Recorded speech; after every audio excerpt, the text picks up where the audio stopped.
radical. Doesn't matter which one. And obviously this one's already isolated on the left-hand side, so we'll just stick with that one. But we need to start squaring things. Okay, now it gets pretty ugly initially after the first step. The squaring of this side, you have to foil that side. It gets a little bit longer, condense it by combining like terms, stuff like that, but we'll have, and if we do this correctly, we'll only have one radical left over instead of the two that we currently have. So I'm going to square both sides.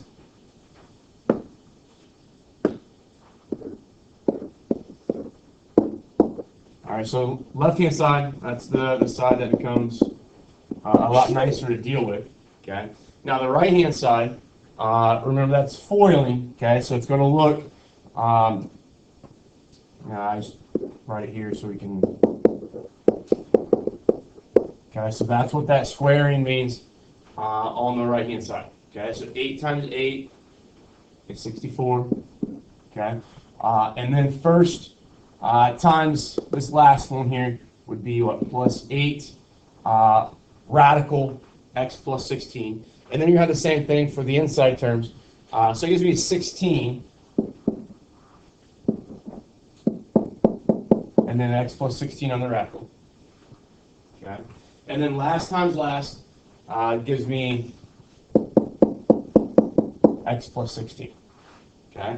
So it does look, initially a little bit more complex, okay, but we've got a lot of like terms there we can combine. We got a lot of stuff that we can move over, okay. So I'm going to move over the x, gives me 8x there. 64 and 16, what's that give me? 80. Move that 80 over here, so it should give me 64 over here, negative 64. Okay, so that's moving that and that all the way over there. And now I've got, on the right-hand side, 16 x plus 16. Okay. You've got some choices here. You can either isolate the square root right now by taking the 16 and dividing both sides by 16. It's not too terrible here to do that because it's going to give you, what, 1/2 x on the left minus 4, which is good. Makes those numbers a little bit smaller. Or you can just square now on the right-hand side, and it'll leave you like a, what, 256, and then the x plus 16. I'm going to move it over. I'll do that division. So dividing this by 16 here gives me 1/2 x. Divided by 16 there gives me negative 4. Is equal then to the absolute value of x plus 16. Or not x, square root, sorry. And like I said, you can left that 16 there. Next step's to square. Okay, so when we want to isolate the square root, you can leave multiplication, you can leave division with it if you want to. You just got to make sure that then you square those parts as well. But now squaring this here and squaring that there. So this gives me x plus 16 on the right. Okay, and now this again is foiling, so 1/2 x times 1/2 x gives me 1/4 x squared, right? Okay. And then outside and inside is going to give me, so if I multiply those two things together, okay, 4 times 1/2 is 2, right? So it'd be negative 2. I double that, so I get negative 4 x, okay? And then last times last will give me positive 16. This particular one is nice in regards to how we factor, because I'll move that x over, so I get 1/4 x squared minus 5x, but the 16s drop out, right? Okay, so it's going to equal 0. So it's really nice format left over to factor. They both have an x in them. Take that x out, and I'm left with 1/4 x minus 5 equals 0. So x is either equal to 0 or 1/4 x is equal to 5. Multiply both sides by 4. X is equal to 20. So those are the two options that I get. I'm just going to go back up and make sure that these work, because we did some squaring stuff, right? In multiple iterations of squaring, so that could have developed extra solutions. I'm going to come back up and just substitute into this original problem and see if I get true statements. Okay? So I'll plug 0 in first. So it's going to give me 16 there, right? Okay, square root of 16 is 4. Okay, now I'm going to come over here, plug 0 in again. Okay, square root of 16 again is 4. 4 plus 8 is 12. So does 0 work? Okay, next thing I'm going to try is 20. So 20 squared, or 20, let's do this. I'm taking a radical 206. No, sorry, 196. That's a lot nicer too. 196. I plug 20 in there. Okay, 180 plus 16. And then coming over here, 8 plus 20 plus 16 then is 36. So here I get 8 plus 6, which is what, 14. Square root of 196, 14. So 20 is the one that works. 0 was an extra solution. At the end, you got x, and then in parentheses, 1/4 x minus 5. Why didn't you incorporate that x again?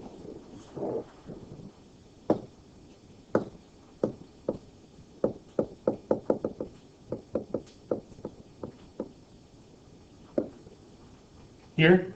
Yeah, like, is it x parentheses 1/4 x minus 5 equals 0, and you just, like, and, like, you just have your x and you just take the outside x. This one here? Because this is, so that's a product of two things, right? So either that one is 0 or that one is 0. And it's almost, and a lot of people do this and overlook that. It's the simplest version, or simplest situation we can have for two factors because there's nothing added or subtracted to it. So we just let that one be 0, and a lot of people will overlook that or not realize what that is meaning. That's just that 0 product property. As you guys are doing this, please understand, if you do something algebraically, okay, so also on the quiz on Friday, if you do something algebraically, you think you factored correctly, shouldn't you be able to FOIL that and get back to what you started with? All right, so on Friday, that quiz number 2, a lot of people were struggling with that factoring procedure and writing down kind of erroneous statements in the second or third step. My hope is that we recognize, well, if I work my way backwards, if I FOIL what I just came up with or distribute what I just came up with, that should lead me to an understanding that what I wrote down was not right. We need to try something else. Okay.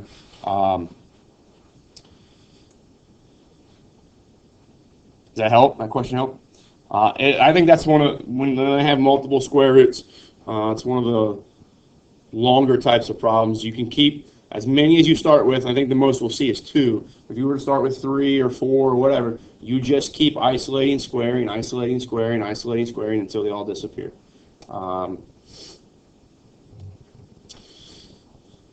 The more you have, though, the greater. So that was what we had 2 there. We ended up with something to the second power. If you have something to the third, you're probably going to get something to the fourth power eventually. Or 3 square roots, you'll have something to the fourth power. Just because you're squaring eventually something that's already been squared.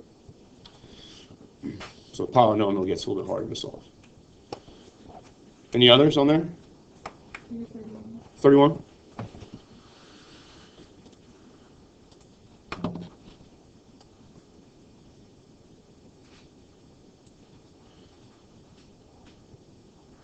Absolute value of 3 squared 4. Okay, absolute value of 3x is greater than 4.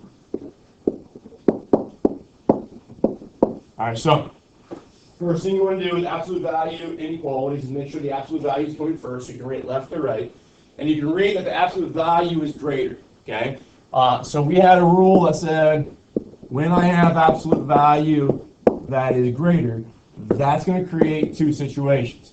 I'm going to solve for ax plus b is greater than 0, okay? And that's going to say basically that this expression, okay, is greater than 4. So if I plug in an x value, it gives me back numbers that are greater than 4. The absolute value of that should be a positive number greater than 4, okay?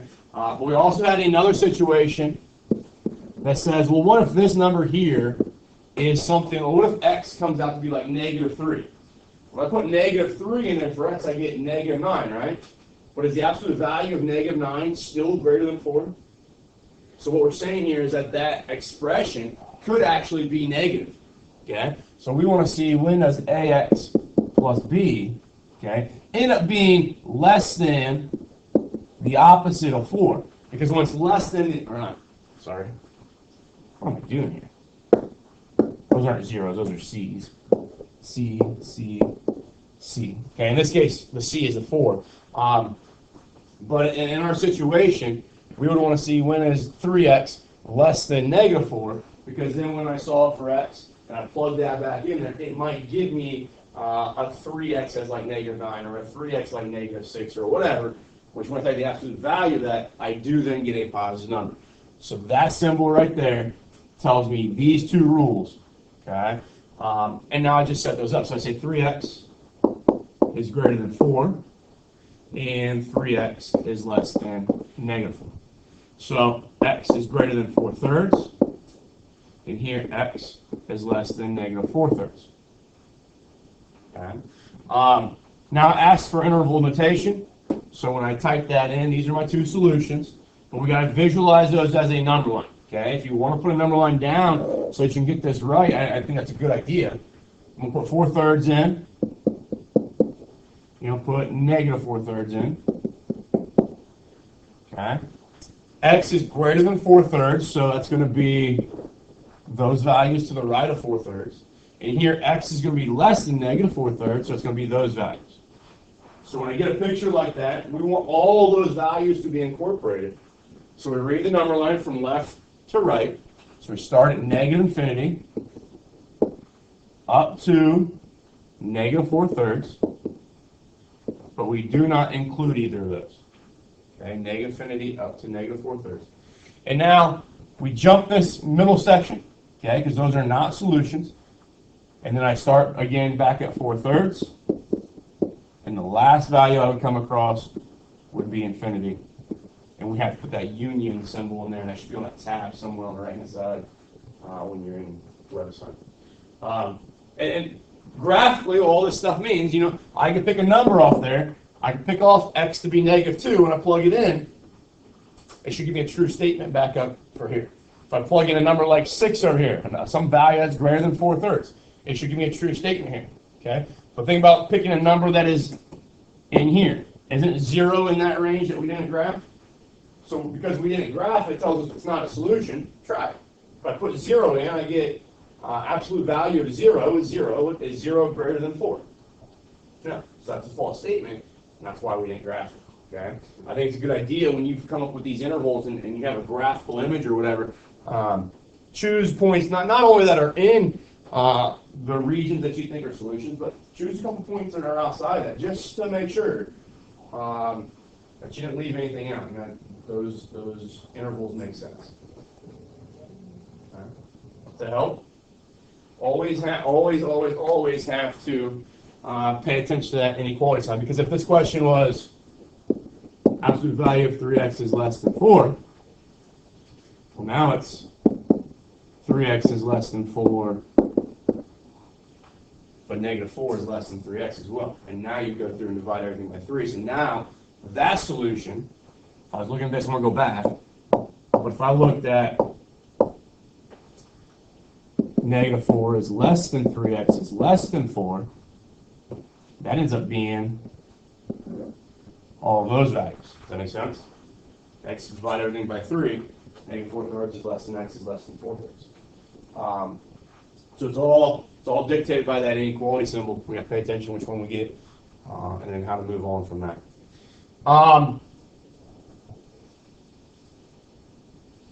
What if I gave you something like this?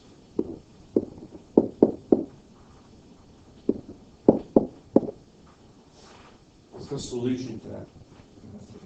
Another solution. Okay. That question on the quiz the other day had something like that. Okay. And this is the part of math that I want you guys to realize is that we saw that, and we know there's a rule that exists that says if I have the absolute value of ax plus b is equal to c, then I say ax plus b is equal to c, and ax plus b is equal to negative c. And there's absolutely nothing wrong with doing that here, saying 3x plus 2 equals negative 3, and 3x plus 2 equals positive 3, and solving it. Okay? But when you do that, you get two solutions. And neither of those solutions is a actual solution, to an extent they're both extraneous.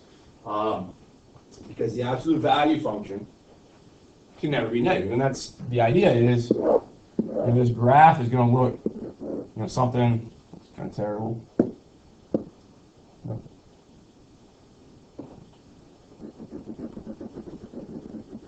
All right, so that's 0, right? Okay, absolute value function is going to be tangent to the x-axis.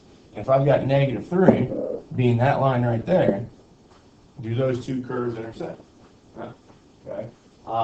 So some people did the work and spent 4 or 5 minutes on that question when it's just basically a recognition type thing.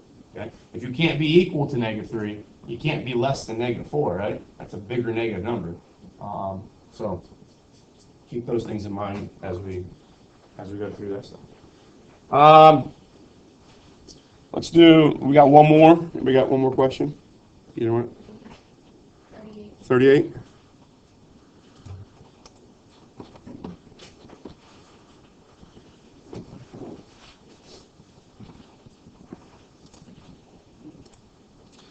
All right, so what's wrapped up inside this one is actually 2 absolute value questions. Okay, 2 absolute value questions. First one is that. Okay, every time I see something is less than, some expression is less than some number, I can read that as 2 separate statements. Okay, I can read it as, in this case, I'm going to write the absolute value first. I'm going to write absolute value of x minus 1 is greater than 0. Okay, and I'm going to write the word and. It helps me think about what I need to be doing graphically at the end. Okay, the next absolute value inequality is absolute value of x minus 1 is less than or equal to a third.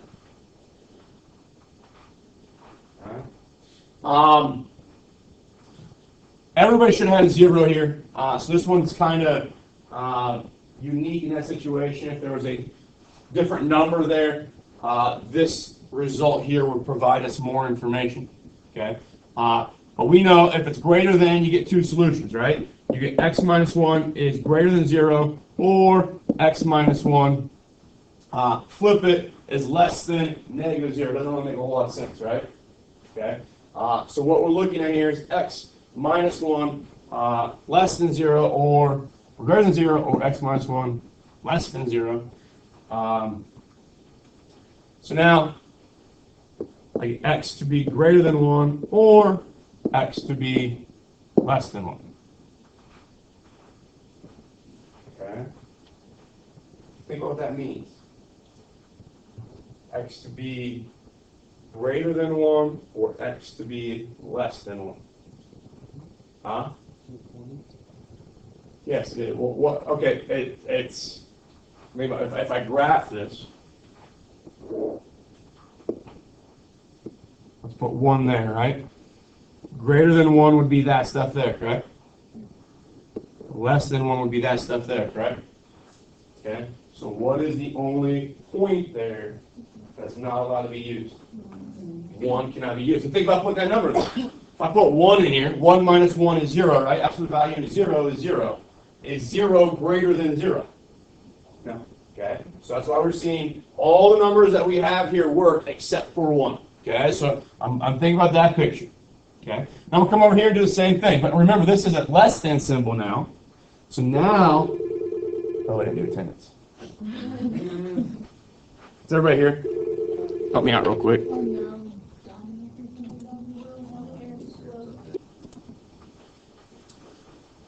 All right, so this one here, it's less than or equal to, so we go negative 1/3, less than or equal to x minus 1 less than or equal to 1/3. Remember, that's what that less than symbol means, is that you create a between statement. So now, go through this all, to add 1 to all sides. Okay, so it's going to give me, adding 1 over here, give me 4/3. Adding 1 over here will give me 2/3. Okay. So now if I graph that, 2/3, 4/3, and x is going to be between, and we do have that equality feature here, so I'm going to use closed dots, but that would be the solution for that stuff. Does that make sense? Okay. So we've got two components here. We've got really two graphs, and remember, they're stuck together with that and feature, and the and feature means that you need the overlap. You need both pieces of criteria to work. So you need x to be greater than 1 or less than 1, and it has to be between 2/3 and 4/3. Greater than 1 or less than 1, and between 2/3 and 4/3. And I think the best way to answer that is to remind ourselves that and simply means overlap or intersection. So put 2/3 in there, put 4/3 in there, put my 1 in there, right? Okay. So the stuff in blue came from this graph here, and then I'll do the stuff in green here. And we need the word and, right? So it's where they overlap. Well, do you agree that they overlap at 2/3? Mm-hmm. Yep, there's a point there on both those at 2/3. So I'll put a bracket. Okay. Do you agree that there's an issue at 1? Yeah, they do not overlap at 1, right? Because there's a hole on one of those. So what I'm going to say is that from 2/3 up to 1, they overlap completely. But they do not overlap at 1. So that's why I don't include 1. I got to put it like that because that's going to incorporate 0.999999999 as many times as you say no. Okay. Now I'm going to jump to the right-hand side of 1. Once I go to 1.000000000000000 whatever, okay, I can incorporate that value. So they overlap at 1.0 forever with a 1 underneath it. Okay. And now what would be the last number that they get to? 4/3. Okay. Now this is solutions, and so is that. So we have to put them together as a union. I think that's probably one of the harder questions on there. And it gets, I don't think it's a lot harder when that number here, I think it's kind of almost a special situation. And it might even be more difficult with that being a 0 to realize that there is one point there that doesn't get incorporated. There's an issue with that value. But if that was like a 3, not for us put like a something like that, like maybe it was let's just say like 1+1/6 or something like that. So this would become 1/6, okay, and then this would be 1/6, and then this would be -1/6, and you go through the same process, right? It doesn't really matter what that number is. I think 0 is kind of a special situation.